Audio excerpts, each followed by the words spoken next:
Gracia y paz de nuestro Señor Jesucristo. Bienvenidos todos a la casa de Dios. Esta es la casa del Señor. Amén. Usted es un invitado, pero es un invitado de honor en esta noche. Amén. Y esta noche estamos de celebración, estamos de fiesta. Cada vez que venimos a la casa de Dios, venimos a un tiempo de celebración y de júbilo, porque muchos se congregan en otras naciones escondidas, en cuevas, en túneles, debajo de la tierra. Pero nosotros, en este lado de la tierra, tenemos libertad plena de congregarnos. Amén. Hoy sigo con la serie de las enseñanzas que traía sobre las 7 cartas a las iglesias, a las que le escribió Juan en Apocalipsis. Y hoy vamos a ver la iglesia de Pérgamo. Y vamos a ir a Apocalipsis capítulo 2, versículo del 12 al 17. Apocalipsis 2, del capítulo 2, versículo 12 al 17. Amén. Ya todos estamos ahí. Si alguien no trajo Biblia, se puede acercar a un cristiano. Apocalipsis, capítulo 2, versículo del 12 al 17. Dice la palabra en el nombre del Padre, del Hijo y del Espíritu Santo. Y escribe al ángel de la iglesia en Pérgamo, el que tiene la espada aguda de 2 filos, dice esto: yo conozco tus obras y dónde moras, donde está el trono de Satanás, pero retienes mi nombre y no has negado mi fe, ni aun en los días en que Antipas, mi testigo fiel, fue muerto entre ustedes, donde mora Satanás. Pero tengo unas pocas cosas contra ti, que tienes ahí a los que retienen la doctrina de Baal, que enseñaba a Balac a poner tropiezo ante los hijos de Israel, a comer de cosas sacrificadas a los ídolos y a cometer fornicación. Y también tienes a los que retienen la doctrina de los nicolaitas, la que yo aborrezco. Por tanto, arrepiéntete, pues si no, vendré a ti pronto y pelearé contra ellos con la espada de mi boca. Al que tiene oído, oiga lo que el Espíritu dice a las iglesias. Al que venciere daré a comer del maná escondido, y le daré una piedrecita blanca, y en la piedrecita escrito un nombre nuevo, el cual ninguno conoce sino aquel que lo recibe. Y a esta iglesia el Señor Jesucristo se presenta como el que tiene la espada de 2 filos. Así se presenta a esta iglesia. Y la espada representa autoridad y representa poder. La espada representa verdad, pero no cualquier verdad.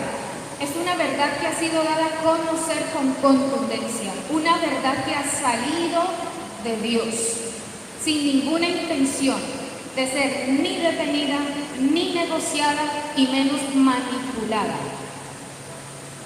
La verdad que ha salido de Dios es una verdad con contundencia. Amén. ¿Y qué representa la espada de 2 filos? Nosotros vemos en la palabra 2 ocasiones donde nos hablan de la espada de 2 filos. Y la primera es en Salmos, capítulo 149, versículo 6. Y nos dice la palabra en Salmos, capítulo 149, 6. Exalten a Dios con sus gargantas y espada de 2 filos en sus manos. Y en este caso, esa espada de 2 filos representa alabanza y exaltación. ¿Pero de qué manera? Si la palabra de doble filo representa la verdad que ha salido de Dios, cuando nosotros las levantamos en nuestras manos para alabanza y exaltación, estamos diciéndole al Señor: yo te alabo y te exalto con la obediencia de la palabra de Dios. Yo levanto mi mano porque yo vivo por la palabra, porque yo me dirijo por la palabra, porque la palabra es lumbrera a mis pies. No es que usted levantó una espada de 2 filos y la batió. No. La espada de doble filo representa la obediencia a la palabra. Pero en Hebreos capítulo 4, versículo 12, la palabra nos dice que ella es viva y es eficaz y más cortante que toda. No es cortante como cualquier espada de dos filos. Es más cortante que toda, es decir, está por encima de cualquier espada de doble filo. Y dice que es más cortante y que penetra hasta partir el alma y el espíritu, las coyunturas y los tuétanos, y discierne los pensamientos y las intenciones del corazón.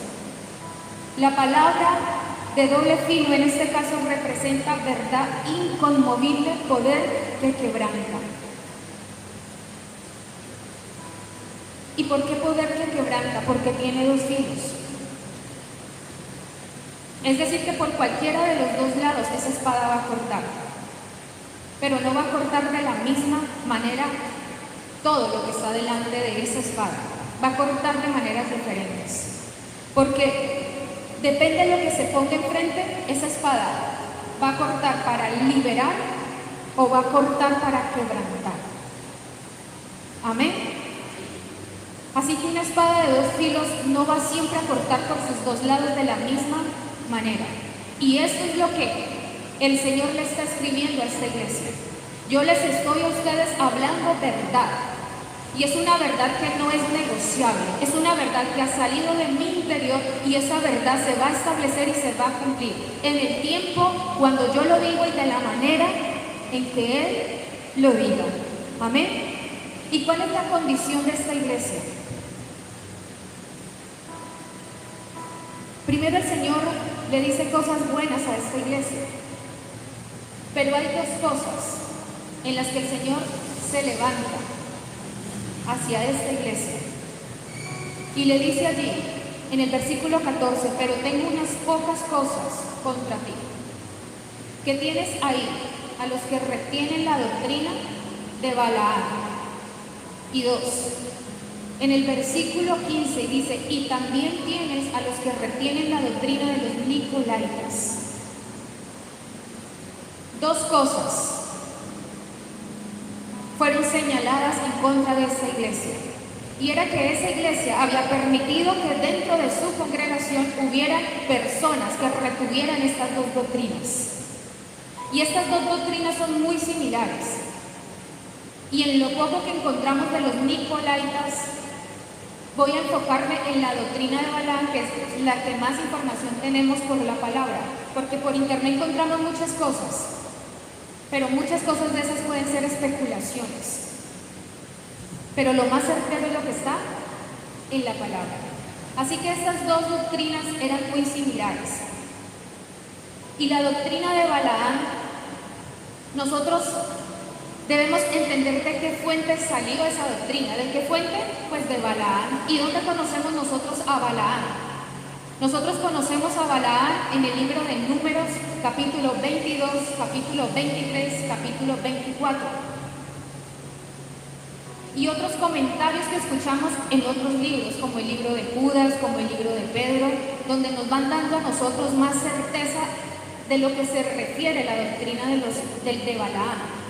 Amén. ¿Y qué características tenía Balaam, que fue la fuente de esta doctrina? Balaam no era un hombre del pueblo de Dios. Balaam era un hombre de Mesopotamia, es decir, era un extranjero. Pero Balaam escuchaba la voz de Dios. Balaam recibía mensajes de Dios. Pero Balaam no es considerado profeta, aunque habló palabra profética para los hebreos. Él les anunció muchas cosas que venían, pero Balaam no es tratado en la palabra como un profeta. Porque Balaam tenía en parte conocimiento de Jehová, pero Balaam se movió en la dirección hacia la satisfacción de la gente que le solicitaba favores.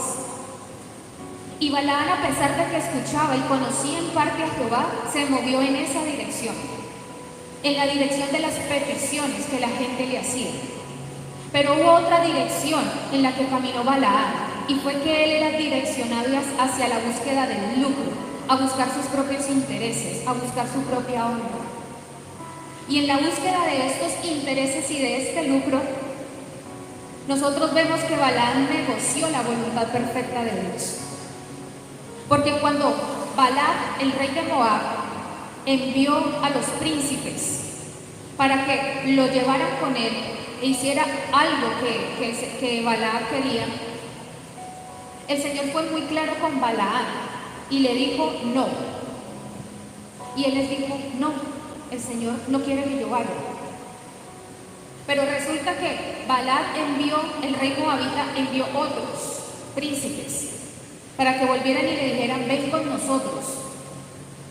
Pero es que Balaam ya conocía la voluntad de Dios. Pero sin embargo Balaam fue a la presencia del Señor para decirle voy o no voy. Y el Señor que le dijo vaya. Y en varias ocasiones yo les he hablado a ustedes de lo que mucha gente habla de la voluntad permisiva. Y eso fue lo que hizo Balaam. Porque Balaam ya conocía la voluntad perfecta de Dios. Sin embargo, había en su corazón una voluntad que él quería hacer. Y él volvió y se presentó delante de Dios y le dijo, ¿qué hago? Y así pasa con muchos de nosotros. Dios nos dice no, pero nosotros nos volvemos a presentar delante de Dios buscando un sí. Y tal vez en nuestra insistencia nosotros vamos a recibir un sí, pero no es la voluntad perfecta de Dios. Y la voluntad perfecta de Dios solamente es una y no es negociable. Pero cuando hay una decisión propia, una voluntad propia, el Señor simplemente, en la intención que nosotros mismos tenemos de hacer lo que queremos, el Señor simplemente nos permite caminar en esa dirección de nuestra voluntad. Y porque el Señor vino y nos dijo, bien pueda, no quiere decir que Dios no quería. Y en eso tenemos nosotros que aprender a tener cuidado. Porque cuando Dios dice no, es un no. Porque la palabra es clara cuando nos dice que Él no es hombre para mentir, ni hijo de hombre para arrepentirse de su voluntad. Amén. Pero hay una tercera característica de Balaam. Y es que este era un hombre de agüeros. ¿Y por qué era un hombre de agüeros? Porque el mismo libro de Números en el capítulo 24, versículo 1, nos dice que él vino a hacer lo que el rey moabita le había ordenado. Y él, pum, hizo un agüero. La segunda vez, volvió otra vez a hacer lo mismo e impuso un agüero. Pero resulta que en el capítulo 24, versículo 1, dice que Balaam entendió que Dios no quería maldecir al pueblo. Por fin entendió. Y dice que él no hizo como la primera vez ni como la segunda vez. ¿Qué hizo? Utilizar agüeros. ¿Y los agüeros qué son? Los agüeros es lo que nosotros vemos a nuestro alrededor en abundancia. La gente creyendo en tantas cosas ilógicas que yo digo, Dios mío, yo creo en la palabra porque yo he visto el poder de la palabra. Pero la gente está llena de agüeros y prefiere acudir a los agüeros que al poder de la palabra. ¿O cuántas veces no hemos visto tantas cosas que hacen en las casas, los riegos, las maticas? Aún, perdónenme que se los diga, hasta la echada de la bendición, como digo yo, el machetazo. ¿De dónde sacaron eso? ¿De dónde sacaron eso? ¿En qué parte de la palabra está? Lo que no está en la palabra, ojo, porque puede convertirse en un agüero. Se puede convertir en una superstición y eso no es correcto. Amén. Y Balaam se movía en estas tres cosas. Pero ¿por qué yo les expongo estas características de Balaam? Porque nosotros debemos conocer la fuente de las ideologías, la fuente de las doctrinas, para nosotros saber hacia dónde se dirige y qué propósito tiene esa ideología o esa doctrina. La gente es muy conformista. La gente le dice, haga esto de esta manera y no van a la fuente del por qué se hace. Por eso esta es una casa que invita a la gente, estudie la palabra. Estudie, no solamente lea la palabra, estudie la palabra. Porque si usted estudia la palabra, el día que usted venga a la iglesia, usted escuche una prédica por internet, escuche cualquier otra cosa por internet, usted va a saber discernir lo que es verdad y lo que no es. ¿Qué es engaño y qué le está hablando a usted verdaderamente de parte de Dios?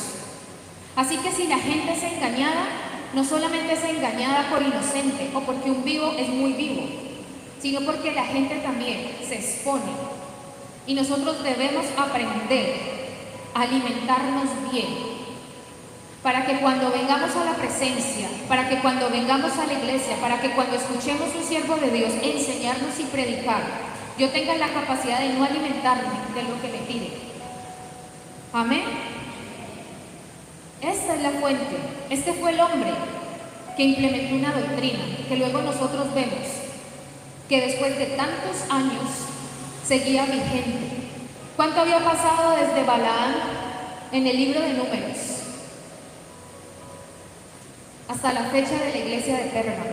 Muchos años. Pero mire todo lo que perseveró esa doctrina. Y esas fueron las dos acusaciones que el Señor le hace a esta iglesia. Ahora vamos, dentro de esa condición de la iglesia, vamos a conocer el contexto de la iglesia de Pérgamo.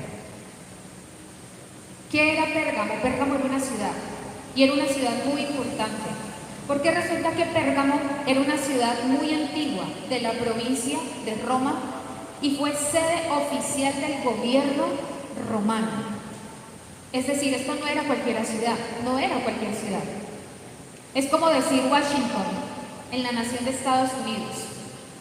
Era la ciudad donde estaba el centro de la política y del gobierno de los romanos. Pero como los romanos eran hombres que eran idólatras por naturaleza y eran politeístas, tenían una cantidad de dioses, pero adicional de adorar dioses diferentes, adoraban a su máxima autoridad. Ellos también lo adoraban. Y tal vez en otras ciudades se adoraba cada 8 días cuando la gente hacía sus cultos, pero en esta ciudad de Pérgamo era una ciudad que continuamente se estaba adorando dioses y se estaba adorando la máxima autoridad de Roma. Vamos entendiendo el lugar donde estaba Pérgamo. Y adicional, Pérgamo era una ciudad estudiosa, porque dice la historia que Pérgamo era una ciudad donde había una biblioteca con más de 200 tomos, es decir, más de, bueno, no sé cuánto, pero una cantidad de libros, y en ese tiempo no había imprenta. ¿Cómo estaban escritos? A los que les gusta escribir. Esa biblioteca me imagino que era inmensa, tanto que cuando entraron en problemas con Egipto, dice la historia, dice que a ellos se les acabaron los papiros para seguir escribiendo, y ellos comenzaron a implementar un nuevo medio para escribir, y ahí es donde vienen los pergaminos de Pérgamo, porque ellos utilizaron la piel de los animales y le comenzaron a dar un tratamiento para escribir sobre ellos. De ahí es donde vienen los pergaminos. Yo no sabía, se los comparto. Entonces, por ser un centro oficial del gobierno, era una ciudad donde se practicaba a un alto nivel la idolatría. ¿Sí? Por ello, cuando el Señor le habla a esta iglesia, el Señor le habla muy especial al principio a esta iglesia, porque Él le dice: yo conozco tus obras, pero yo también conozco, dice la palabra, que tú moras en un lugar peligroso, que tú moras en un lugar oscuro, que tú moras en un lugar que yo conozco perfectamente. ¿Y saben cómo lo llama el Señor? Lugar del trono de Satanás. Yo les quiero compartir algo. Yo cuando en algún momento que estudié el libro de Apocalipsis, yo decía: ay, o sea que esa iglesia era el trono de Satanás. En esa iglesia moraba Satanás. Yo decía: tremendo. ¿Hasta dónde puede llegar una iglesia? Pero cuando uno ya estudia a profundidad lo que la palabra quiere decirnos, Lo que le está diciendo el Señor, yo conozco tus obras y también conozco el lugar que te rodea, que es un lugar donde mora Satanás, que es un lugar donde se ha levantado el trono de Satanás. Porque ese era un lugar oscuro en la idolatría. Y no era cualquier idolatría, era una idolatría a un nivel bastante alto. Y nosotros debemos aprender todo esto porque es importante que tengamos un cuidado especial de esto. Porque el lugar donde está ubicada la iglesia y cualquier iglesia, nosotros debemos estar atentos a lo que se mueve alrededor de la iglesia. Que reina en ese, un ejemplo, Zarzal, que opera con mayor fuerza en este municipio. ¿Cuál es la principal oscuridad de este municipio? Estoy dándolo como ejemplo, ¿no? Porque por eso el Señor le dice, yo sé dónde tú estás, dónde está ubicada esta iglesia. ¿Por qué? Porque tarde o temprano lo que está alrededor de la iglesia de Jesucristo va a terminar, ¿sí?, tratando de influenciar la iglesia, de meterse dentro de la iglesia. Por eso nosotros debemos siempre estar atentos. ¿Cuáles son las potestades, los gobernadores, los principados, las huestes de maldad que se mueven alrededor de la iglesia? Porque no tenemos lucha ni contra sangre ni contra carne, pero estamos en guerra. Nosotros estamos en una batalla continua. Y si nosotros no nos paramos en la brecha con firmeza, créanme que el enemigo va a avanzar. Y por eso nosotros vemos dentro de muchas iglesias operando lo que opera fuera en el mundo. Hace la enseñanza pasada les hablaba sobre eso. Termina operando dentro de la iglesia. Va a terminar influyendo. Y le dice el Señor a esta iglesia, yo sé que tú moras donde está el trono de Satanás. Es decir, yo sé que te afecta. Yo sé que te persigue. Yo sé contra qué tienes lucha. Yo sé los riesgos que corres. Yo sé que se levanta todos los días contra ti. ¿Quién te persigue? Yo conozco la contaminación que hay alrededor tuyo. Yo conozco las debilidades que te rodean. Y hoy el Señor nos está diciendo eso. Yo conozco todo cuanto quiere atacarte.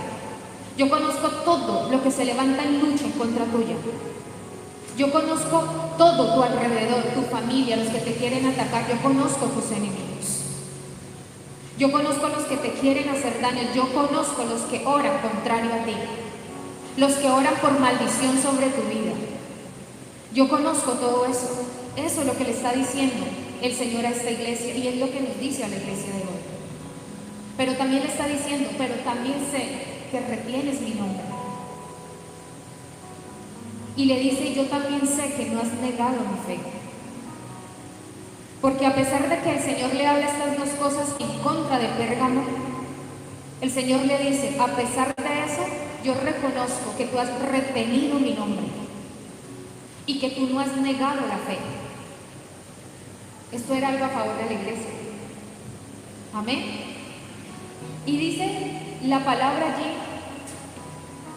que no solamente habían retenido el nombre del Señor y habían conservado su fe, sino que también probablemente habían vivido persecución.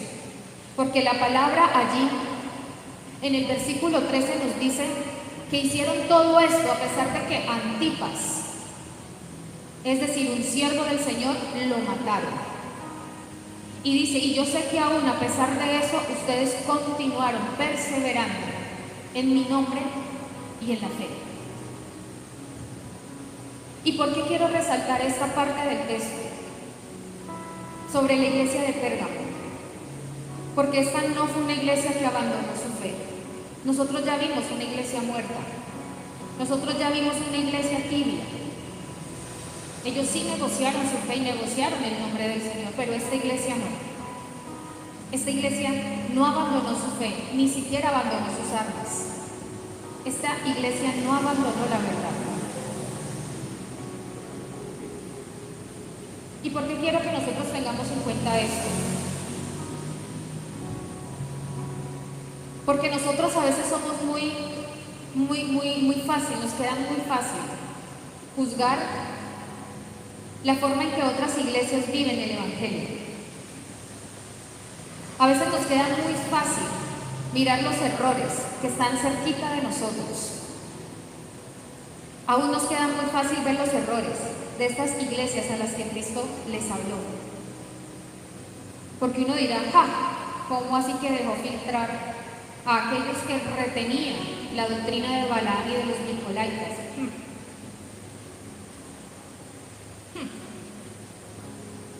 Nuestra iglesia sí le embarró.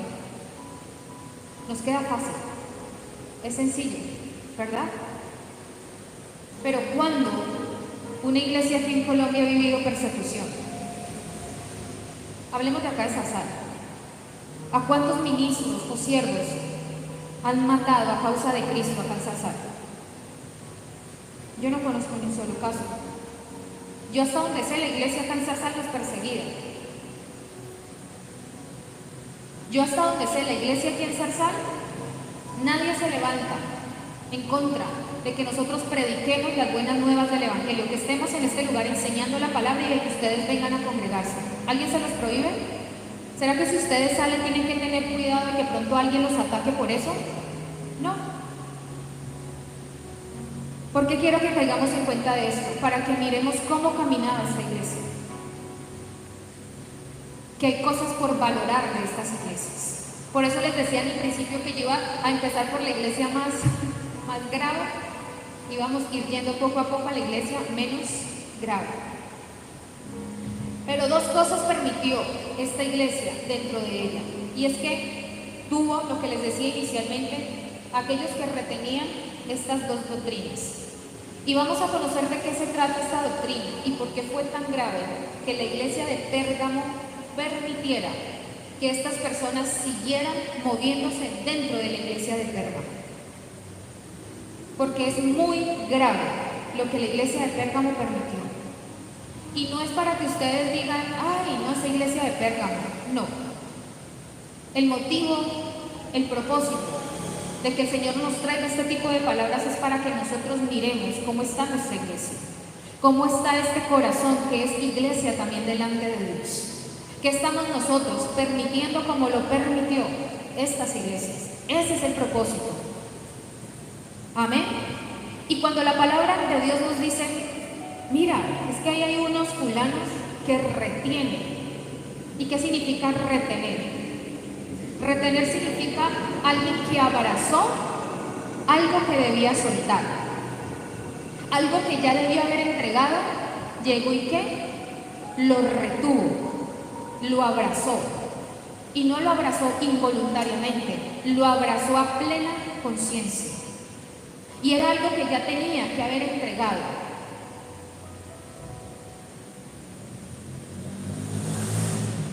Y cuando yo retengo algo, cuando yo conservo algo, tarde o temprano yo voy a terminar usándolo. Y esto fue lo que pasó en la iglesia de Pérgamo. Retener tiene que ver con algo que yo conscientemente abrazo. Y quiero que nosotros marquemos una diferencia. Cada uno tiene, bueno, tal vez no solo una, muchas debilidades. Todos tenemos muchas debilidades. Cada uno contemple sus debilidades. Y vamos a marcar una diferencia ahora. Una cosa es que yo no pueda soltar, entregar o hacer algo. Y otra cosa es que yo no quiera soltar, cambiar o dejar algo. Son dos cosas y dos posiciones muy diferentes y dos actitudes, dos decisiones muy diferentes. Porque una cosa es que yo no pueda y otra cosa es que yo no quiero. Y la mayor parte de nuestra vida no transformada ni redimida es porque no queremos. Nos pueden más las palabras que los hechos. Y para nosotros conocer bien esta doctrina, las características de esta doctrina, tenemos que conocer la historia de Balaam con Israel.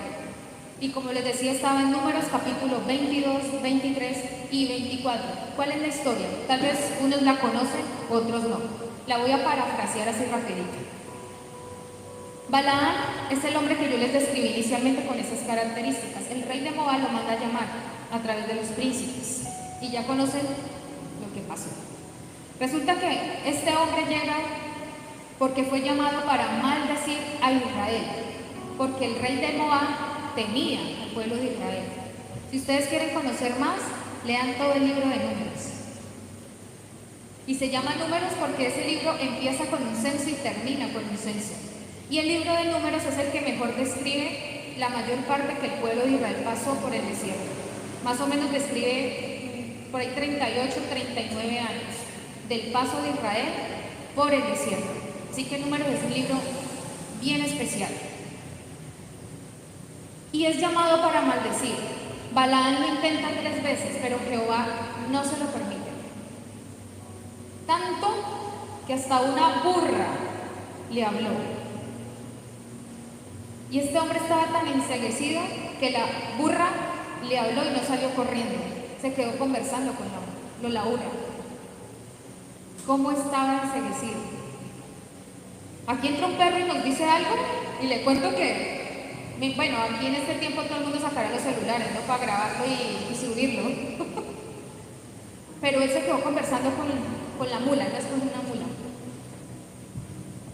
Así estaba enceguecido. Y la mula le habló de parte de Jehová, porque el Señor lo iba a cortar por la mala decisión que había tomado. Y la doctrina de Balaam tiene 2 prácticas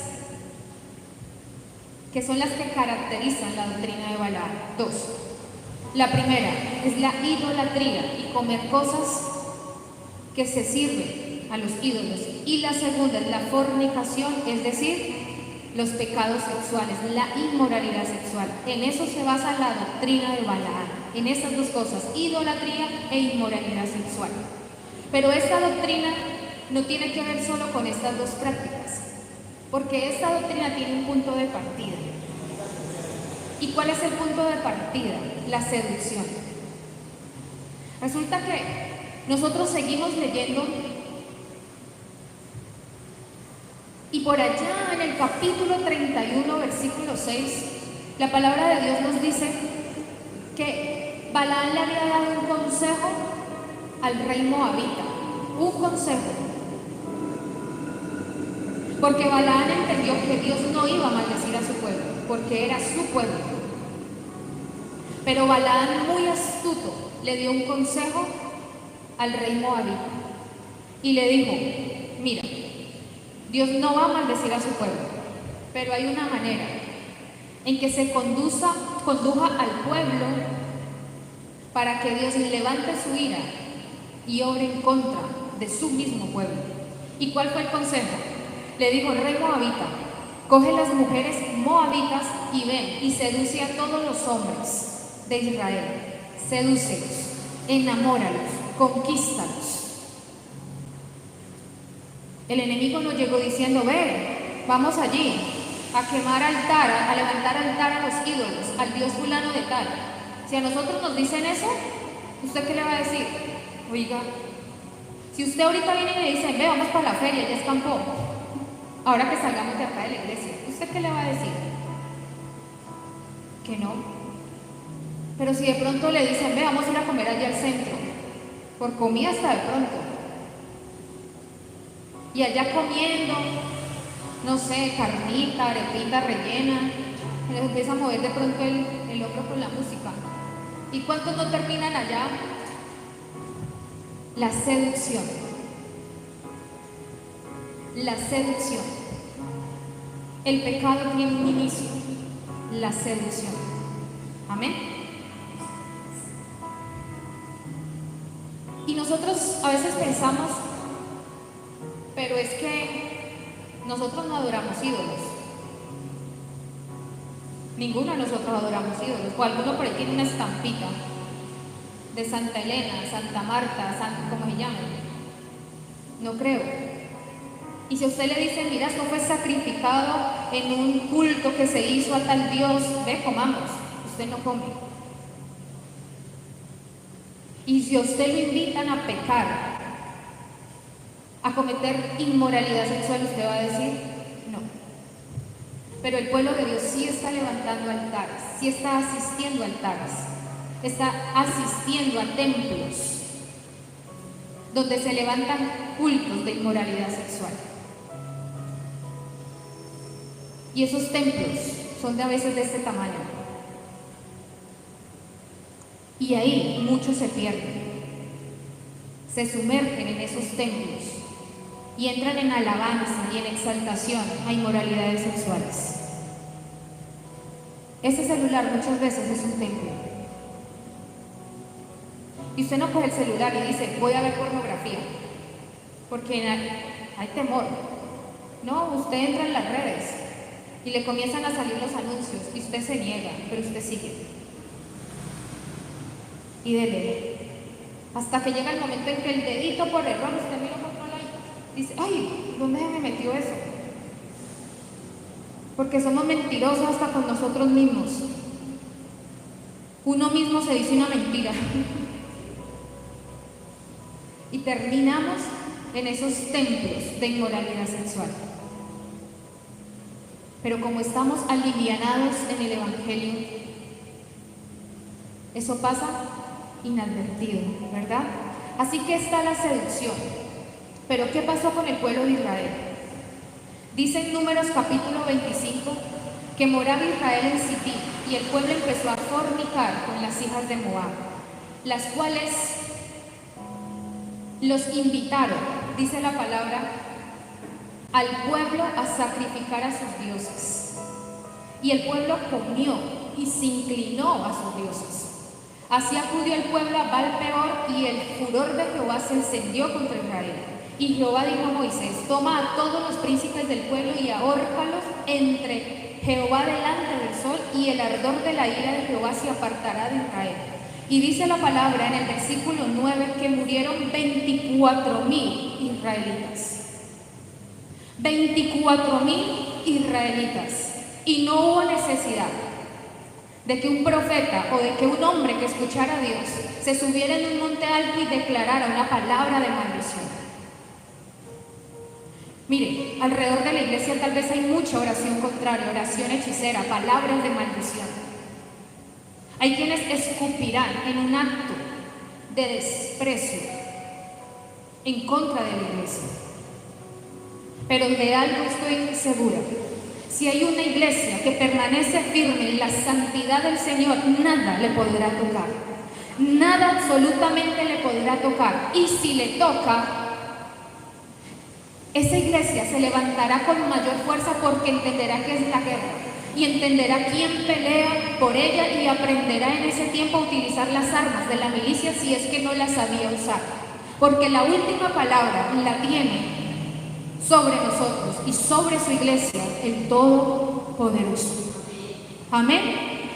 Israel no necesitó que Baal se levantara sobre un monte y declarara una palabra de maldición como se lo pidió el rey moabita. No.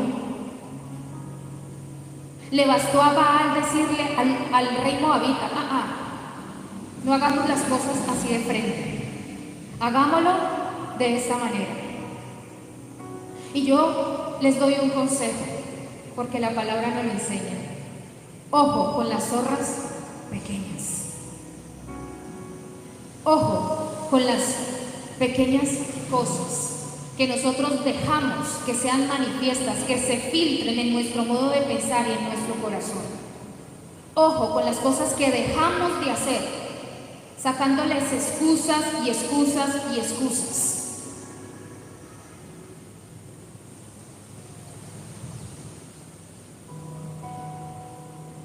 Pérgamo cometió un error y fue tolerado dentro de su congregación hombres y mujeres que retuvieran estas doctrinas. Por eso, cuando una persona se congrega en esta casa, debe saber de qué doctrina se predica en esta casa.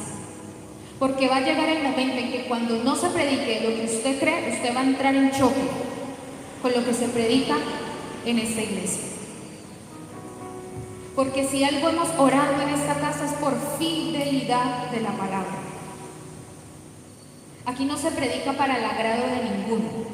Aquí se predica para el agrado y para la voluntad de Dios, conforme a lo que Dios quiere hacer en medio de su pueblo. Y porque es peligroso que nosotros dejemos filtrar hombres y mujeres que llevan una doctrina diferente o que retienen una doctrina diferente. Mire, hay gente que viene cada 8 días. Y no estoy hablando solo de esta iglesia, estoy hablando de la iglesia de Jesucristo, que ora, que se comporta como cristiano, pero que en su corazón y en su mente tienen contrariedades con la palabra, porque asumen cosas diferentes de cómo se debe vivir la palabra. Y como iglesia de Jesucristo, nosotros debemos aprender a exhortar las doctrinas, que son doctrinas de demonios o que son fábulas. Amén. Nosotros debemos aprender, porque muchas veces por no hacer sentir mal al hermano, nosotros guardamos silencio. Y uno dice, ve, y eso tan raro eso que dice. Ve, y esta de dónde sacó eso. Unas cosas que uno dice, ¿y en qué momento esto se dejó de hacer en medio de la palabra? Pero para uno es más fácil decir, pues vaya ellos. No. Porque esa gente va a ser piedra de tropiezo para los que no conocen. Y van a predicarle a otras personas que van a levantarse en una doctrina torcida como la viven ellos. En 2 de Pedro, capítulo 2, y como el libro de Romanos, el libro de Corintios, el libro de Tesalonicenses, el libro de Tito, el libro de Timoteo, los libros de Pedro, nosotros vemos en el Nuevo Testamento cartas a diferentes iglesias, cartas a diferentes hombres, que lo que estaban buscando era advertirle al pueblo de Dios algo en particular, y era ojo con la verdad de Dios, cómo la están predicando y cómo la están viviendo. Porque cuando se deja de exhortar y se deja de corregir, se comienza a leudar el pueblo de Dios. Y en 2 de Pedro nos dice la palabra, capítulo 2, versículo 1, pero hubo también falsos profetas entre el pueblo, como habrá entre ustedes falsos maestros, que introducirán encubiertamente herejías destructoras y aún negarán al Señor que los rescató, atrayendo sobre sí mismos destrucción repentina. Y muchos seguirán sus disoluciones, por causa de los cuales el camino de la verdad será blasfemada. Versículo 14. Tienen los ojos llenos de adulterio y no se sacian de pecar, seducen a las almas inconstantes, tienen el corazón habituado a la codicia y son hijos de maldición.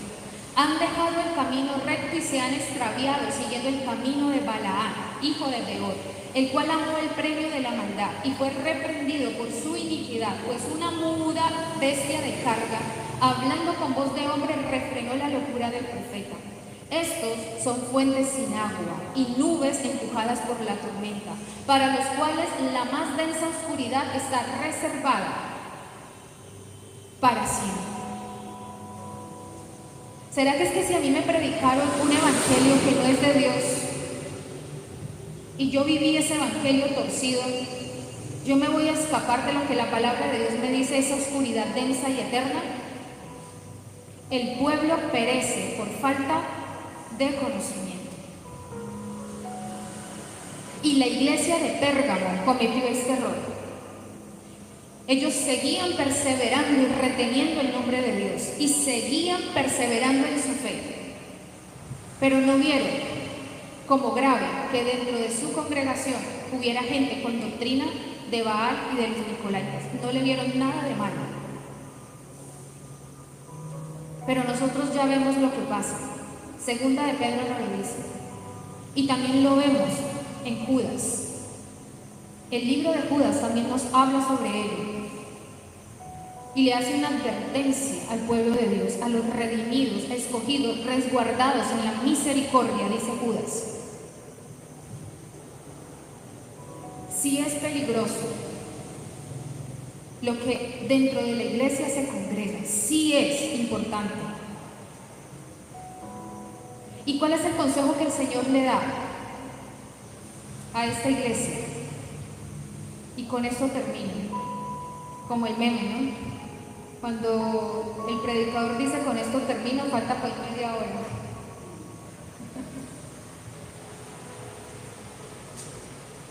Dice allí la palabra en el versículo 16, por tanto, arrepiéntete. ¿Qué le dijo? Échalos, sácalos Le dijo, arrepiéntete. Y arrepentir significa caer en cuenta del error, caer en cuenta del pecado, interiorizar lo que está mal, que me duela lo que está mal y traerlo delante del Señor y poder entender en la presencia del Señor que he fallado. Porque cuando yo entiendo profundamente mi error y mi pecado, yo voy a saber apartarme de mi pecado y apartarme de mi error y comenzar a corregir lo que hasta esa fecha ha estado caminando mal.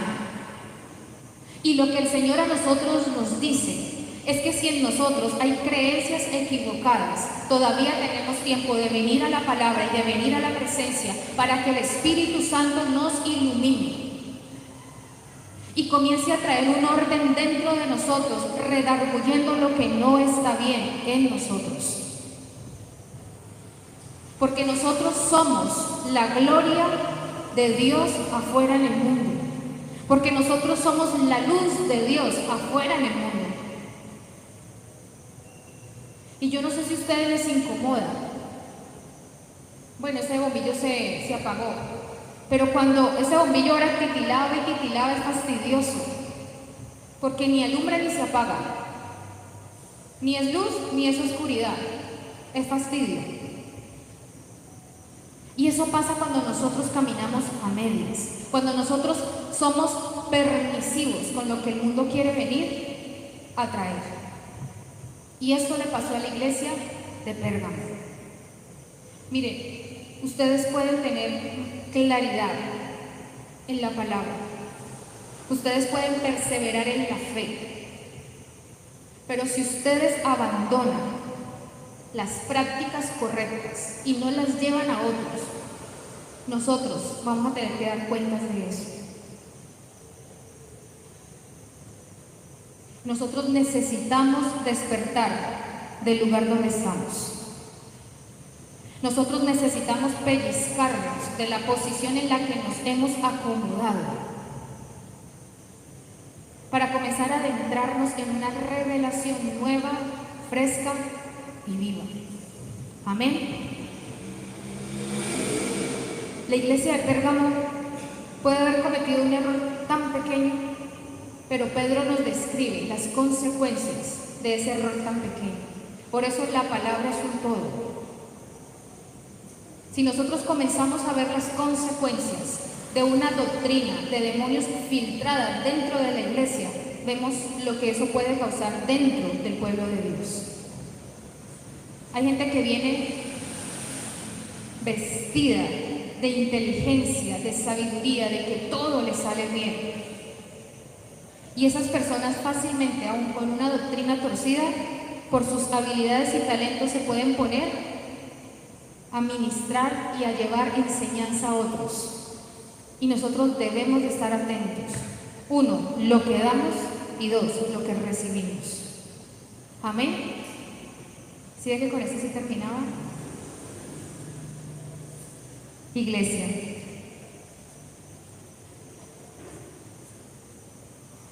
cada día se acerca más el tiempo de nuestro Señor. Y debemos estar muy felices por eso, pero preparados. Y hay cosas que nosotros no podemos negociar y debemos de estar atentos.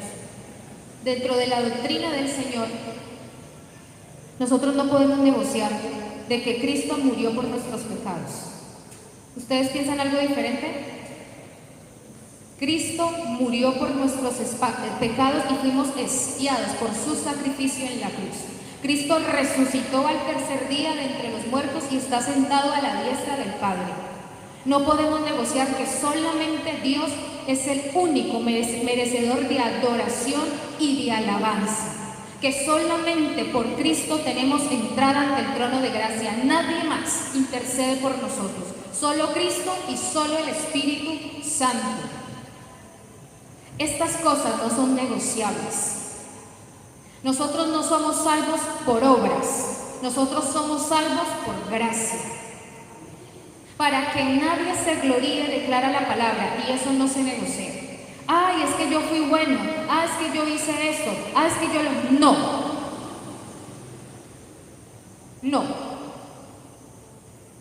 Por nada de lo que nosotros hagamos vamos a tener ni el poder ni la autoridad para entrar ante la presencia del Señor. Nada. Eso no es negociable.